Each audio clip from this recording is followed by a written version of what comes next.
Okay, so you ready for tonight? Okay, so here I go. Now, if you are offended at any point, remember just it's Richard Mirage at unityoffphoenix.org, right? So my question for you tonight is, how much of your belief system do you think is true? Like, do you think like 5% is accurate? Do you think 95%? So do you think that everything you believe is 100% always true? See, the downside is, because we believe it, we tend to think it's true. Right? And the longer we believe it, the more we tend to believe that it's true. And I believe that from a spiritual point of view, the hardest thing that we do is unlearn. Because we are conditioned to believe a certain way, and it feels right to believe that. And over again, the longer we spend believing things that aren't true, the more difficult it is to let them go. And what if 80% of what you believe wasn't true? Like, well, Richard, how could I know that? Well, I'm developing a machine. I am developing a machine. It's going to attach to your computer, and you're going to plug it into your head, and all your beliefs are going to download into this computer system, and it's going to tell you exactly which of your beliefs are true and accurate and which is a bunch of malarkey. Now, it's a spiritual term, right? And you'll be able to see, you'll get a nice graph, and it'll say, 5% of what you believe is true and accurate, 85% it's kind of in the yellow area, and then you got these really weird beliefs over here that nobody else in the whole world thinks, and those are the most true, right? And I think it's just time for us to actually have a system to look at our beliefs. Do you have a way that you manage your closet? Do you have a closet management system? See, the way that most of us manage our closet. Now, some of us know that our closet's been full for the last 2 decades, right? And the way that we manage our closet, it's very scientific. We push and shove, right? And if your closet looks anything like my closet, there is a push and then a shove. And because there's always new cute things, right? So, and you don't want to let go of anything that already has been filed in there. Like I think there's bodies buried down at the end of our closet, but because of our push and shove method, we have no really idea. Well, in my case, it's the far right of my closet. That stuff hasn't seen the light of day in decades, right? It just, it hasn't seen the light of day because it's a very simple system. You push, and then you shove in the new piece. And that's why everything is so well pressed, right? Because when it comes back in, everything is just like, it has to be well pressed, right? So I think our belief system has a very similar methodology. So we get a new belief, we get a new idea, we get a new thought, and we have all the thoughts and all the beliefs that we've always held, and they're all right here. And so what we do is we get this new idea, this new belief, and it seems so cute, this new idea. Like, and it doesn't really matter what the new idea is. It seems so cute. We take it home, we try it on, it seems to fit. If we stand just right in the mirror, it kind of works, right? And so we have this new belief, and it doesn't really matter if it doesn't line up with anything else in our closet. It doesn't matter if that belief is absolutely out of integrity with every other belief that we have. It seems like it should fit. It seems like this belief should be a good belief. And so we don't really look to see, like, it doesn't really go with anything else in our closet, right? This belief doesn't really line up with anything else, but it doesn't really matter because it's a new belief and it was on sale, and so we brought it home, and it almost fits, or by next week, I'm sure it will fit, right? And so we brought it home, and if I suck it in real tight, it'll work. And so we shove it over and stick it in, and we got a new belief. And we're so excited that we have this new belief. And sometimes we'll take it out and show it to our friends. Look at my new belief. I have this new belief about this or that, or I believe now this is possible. I believe that's possible. And so we take it out occasionally, we try it on, and we wear it for our close friends, and we realize, I don't really have this belief down really accurate yet, but in a month it'll look good, right? It'll work. So then we stick it back in our closet, and then we get a new belief. And we haven't really fit into the last belief we've got, but we got a new belief now. And this belief is even better. I read a new book or a new teacher or a new idea, and I got a better belief. And so we just continue to push it over, push it in, and wow, look at this. I am spiritually evolving right before my own eyes. Look at all my beliefs. And when we actually start looking at our beliefs, we go, some of that stuff's just weird. How many of you know you have beliefs that you picked up along the way from elementary school friends or high school friends, or maybe a church that you used to go to once, and then, or your parents or your uncle who nobody talks to anymore anyway, and you have all these beliefs, right? You have all these beliefs. And I have a new method for you. I got a new management for your belief system. Every time you want to put a new belief in, you have to take 10 old beliefs out.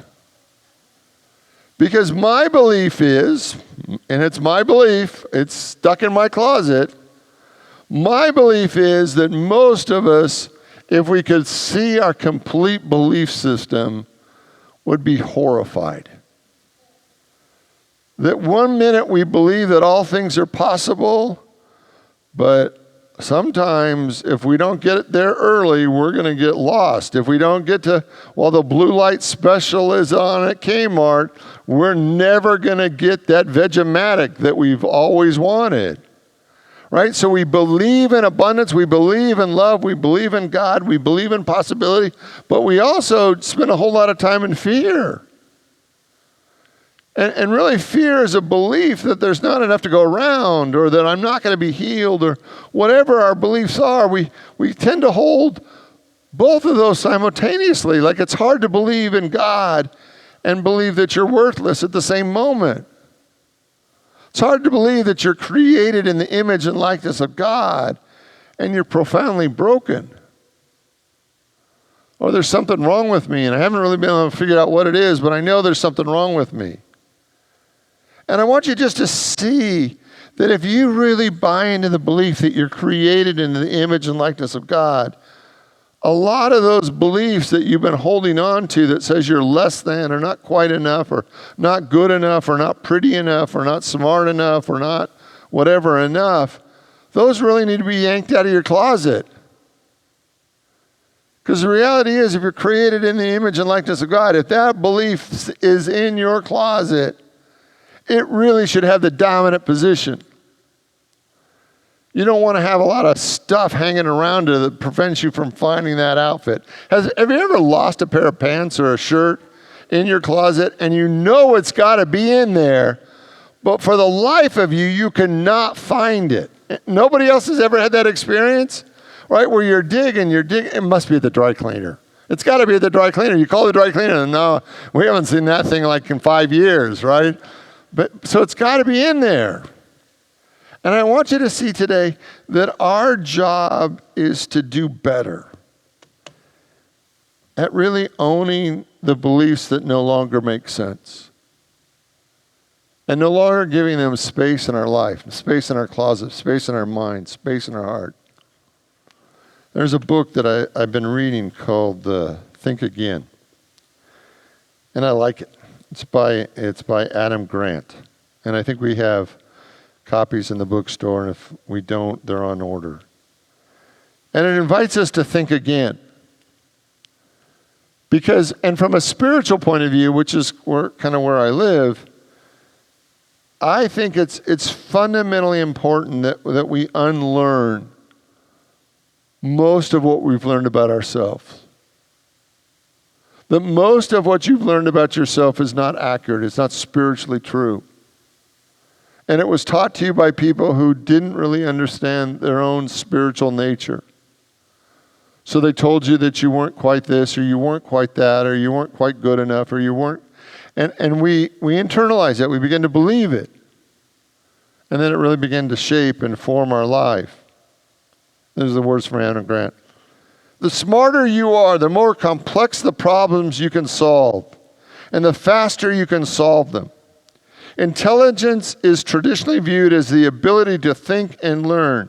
Yet in a turbulent world, there's another set of cognitive skills that might matter even more, and it's the ability to rethink and unlearn.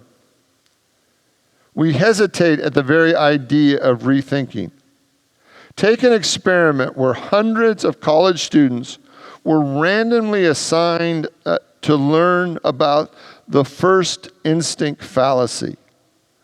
The speaker taught them about the value of changing their mind and gave them advice about what it would make more sense to do. Okay?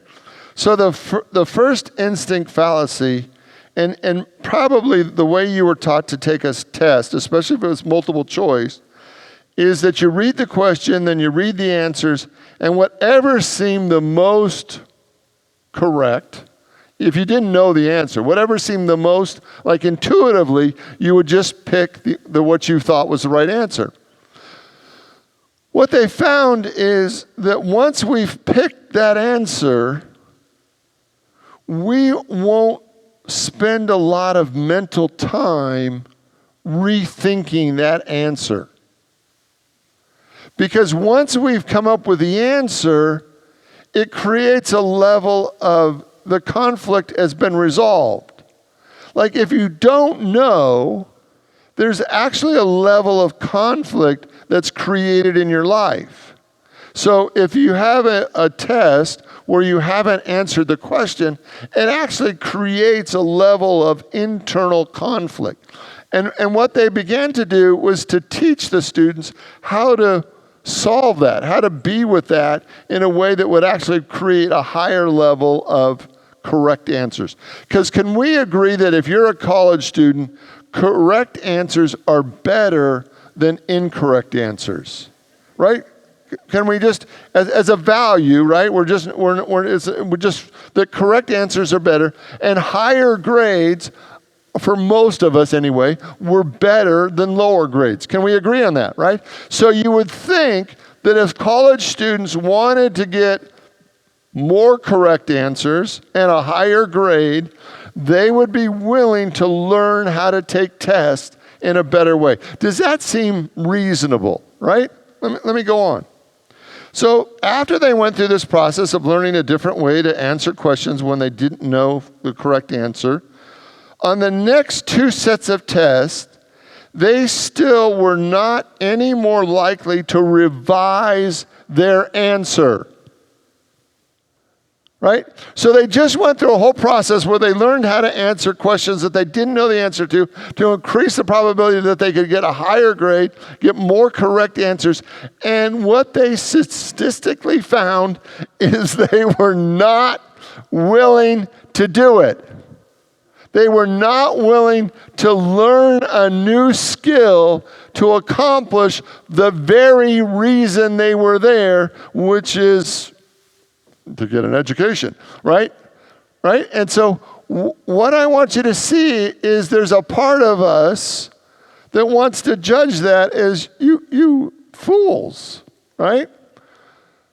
But what we know to be true is how many times in our own life, because we think we've already answered the question, we don't entertain the whole idea of rethinking. He goes on. Unfortunately, when it comes to our own knowledge and opinions, often we favor feeling right over being right. Doesn't it feel great when you're right? Right? It feels great. I love being right.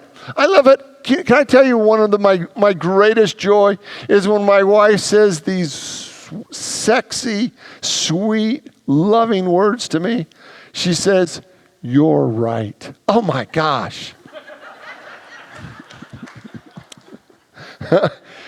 I say it again. Say it again. She said, "You're right." I think, oh my gosh, is there anything sexier than having your wife tell you you're right? I don't think so. I think I need a moment, right? I mean, it's just fabulous. I need a moment, right? Because there's this human part of us that longs to be right. We need to be right. We feel so insecure when we're not right. And so sometimes the feeling of being right allows us to actually not choose to be right. Right? That we miss the opportunity. In a speech from March 4th, 1987, President Ronald Reagan addressed the nation regarding the Tower Commission. And he said this, and I love the honesty of this. He said, a few months ago, I told the American people that I did not trade arms for hostages.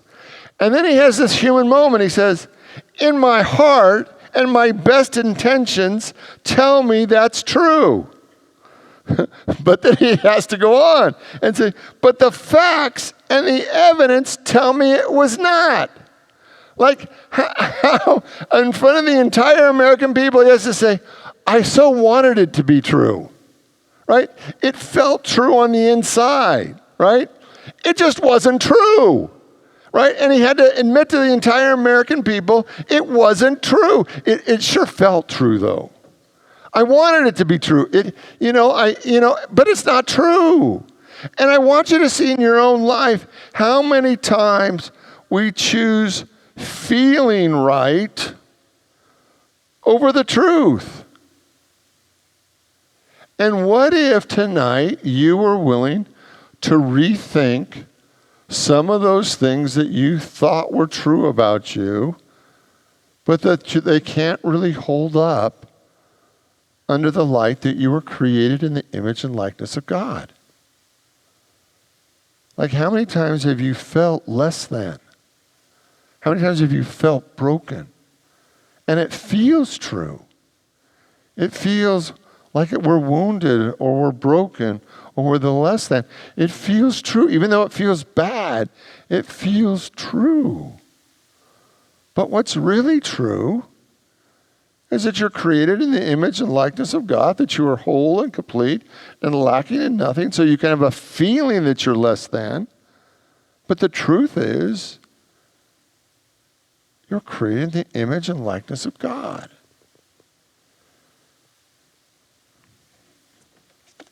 Page 17 in the book, if you want to join with me as I go through this. So page 17 says this.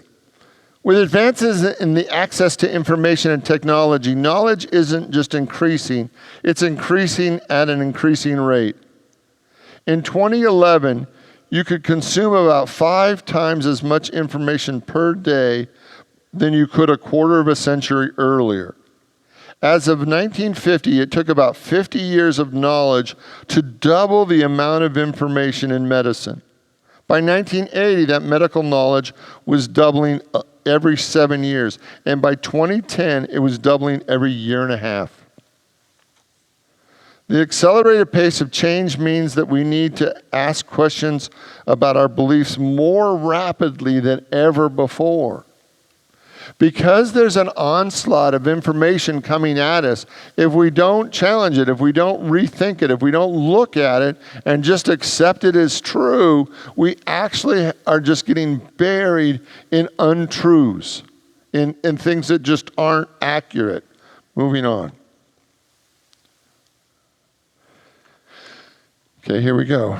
Mental horsepower does not guarantee mental dexterity. No matter how much brain power you have, if you lack the motivation to change your mind, you will miss many occasions to rethink.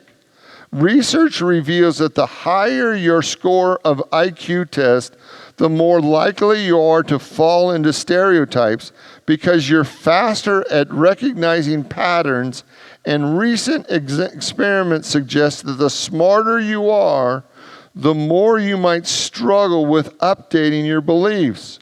One study investigated whether a math whiz was more likely to analyze a situation, and the answer is yes. If you're told the data about something bland, like a treatment for a skin rash, but if it's something that you have a belief in, an ideology, then you will actually make the wrong choice because we have a bias. And actually, the smarter you are, the more difficult it is because you actually outthink it. Now, a psychologist whose last name has about 30 different letters in it, so I'm just going to call him Dr. C. Because even if I tried to say it, it's Shishka Shashkanishan Lamali. Dr. C. Studied eminent scientists like Linus Pauling, Jonas Salk, and he concluded that the difference for them from their peers of average cognitive ability and scientists was that they were more flexible from the extreme other side on the occasion. They were actually more flexible when looking at patterns, that they were willing to see them and not jump to conclusions, but be willing to be in the question. So here's what I want. All the things that you're committed to being true in your life, all the ways where you know exactly how it is, would you be willing this week to begin to hold them softly? Right? Softly. And just entertain the possibility that maybe it's not going to work exactly the thing. And he's got a rethink cycle that I want to share with you. And the first thing he says is that in the rethink cycle, you actually have to have a sense of being humble. Like, what if I didn't know? Or what if, then he said, and the second step is doubt.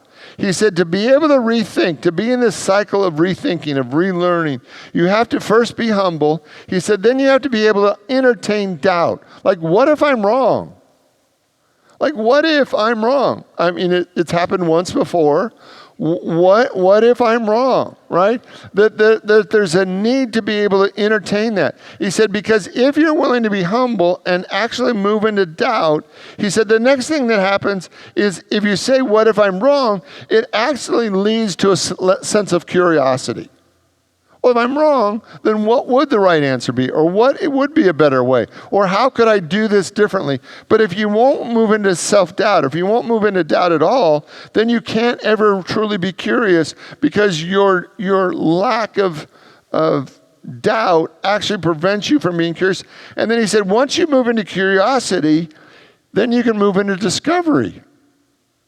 And what I want you to see is that you have the capacity to really entertain ideas in a brand new way. He said the 4 most annoying things people say instead of rethinking. Can I just give these to you? Just so for this week, I want you to use them a lot, all right?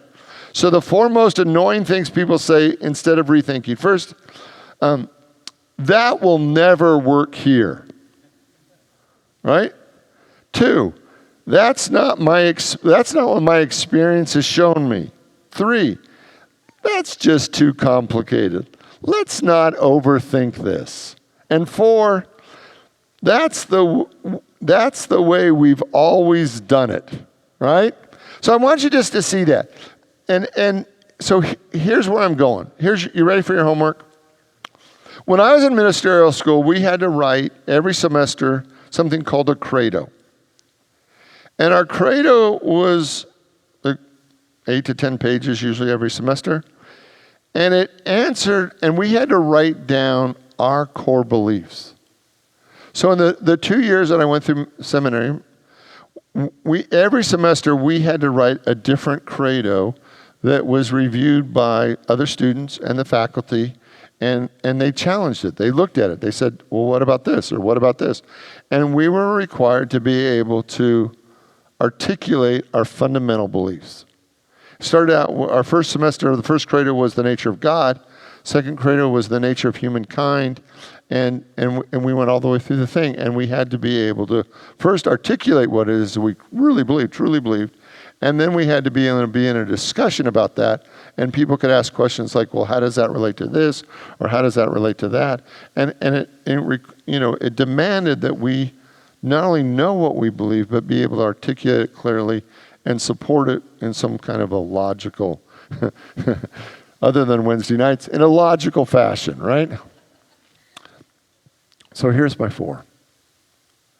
My four fundamental beliefs that have driven my life over and over again are this. The first one is that I believe that the nature of God is absolute good. I believe that there is a power in the universe that is unseen, but is real and active, and there is an active presence and power at work in the universe. Two, I believe that we are created in the image and likeness of that image, that we are spiritual, and that we are inherently good because we are created in the image and likeness of God. Three, I believe that the more we quiet our mind, the more we feel God. The more that we quiet our mind, the more that we are open to divine revelation. That a busy mind isn't helpful, and that a quiet mind actually takes us to a deeper place. And three, I believe that with an open heart, we actually heal and actually become profoundly blessed. And for me, those four beliefs are, it's what I go to. It's where I stand on. It's what I fundamentally believe is true, is over and over again. That when I have a problem, when I have a challenge, I come back to these four beliefs because these are, for me, these are the rocks that I stand on. These four things, for me, are just the basis of everything else I say. These four things. God, created in the image and likeness of God, quiet your mind, open your heart. That's pretty much it. If I can do those four things, if I can, it changes everything. So here's your homework. You ready? I want you to actually look at your beliefs this week. And I want you to see if what is it that instead of having a whole closet full of beliefs, if you could pick out 2 or 3 or 4 or 5, what are the beliefs that really are so important to you that you don't want them to get lost in the mess? That you don't want them hidden away with all the outfits that you don't wear?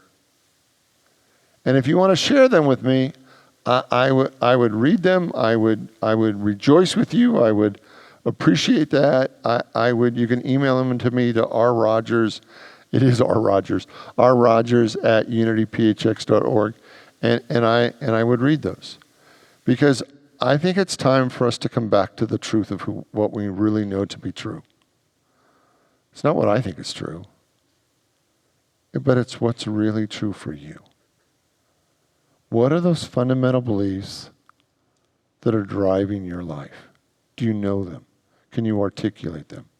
Do you depend on them? Are they your foundational piece? Right? It doesn't really matter where they came from or how many beliefs you have, but it's where do you live? What are those beliefs that are the cornerstone of your life? And I invite you to write them down so that it's not vague or off somewhere, but really, what are the 3 or 4 or 5 or 10 fundamental beliefs that are the foundation of your life? I want you to write them down. And if you want to share them with somebody, I'm open to it. I love it, right? I love it. And if you want to talk about them, we can talk about them. All right, but it's important for me that you know what's the most important thing to you. Will you pray with me? And I invite you to open your mind, your heart, your soul to the activity of God. That there's but one presence and one power, and today we just get rid of all the noise. We just are willing to rethink. All the noise, all the talk, all the old beliefs. And we go in and find the most valuable things in our mental and spiritual closet. Those things that are the most important, that we just know are true. That set us free, that make us happy, that give us peace. So over and over again, what do you stand on? What's real for you? Let's start there. So in the name and through the power of the living Christ, we give thanks. And so it is. Amen.